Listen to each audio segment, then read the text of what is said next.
प्रार्थना ऐकून मन प्रसन्न झालं ना?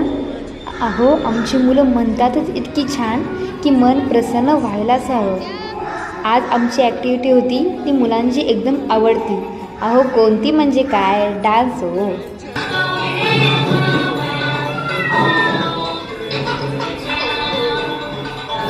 ती मुलांनी इतकी एन्जॉय केली की काय सांगायलाच नको. मुलांना थांबायचं म्हटलं तर ती ओरडायची, नाही अजून थोडा वेळ करायचा आहे. मग मुलांना आणखीन थोडा डान्स करू दिला आणि त्यानंतर मुलांची आणखीन एक ॲक्टिव्हिटी घेतली, ती म्हणजे होती मॅथ्स बेस्ड ॲक्टिव्हिटी. मोठ्या मुलांना आम्ही नंबरच्या पेअर लावण्यासाठी दिल्या, तर लहान मुलांना आम्ही शेप आयडेंटिफायची ॲक्टिव्हिटी दिली होती आणि ती मुलांनी एकदम छान पार केली. तर असा होता आमचा दिवस. आवडला का तुम्हाला? जर असेच आमचे व्हिडिओ तुम्हाला बघायचे असतील तर आमच्या चॅनलला सबस्क्राईब करा आणि आमच्या व्हिडिओला लाईक करा. थँक्यू.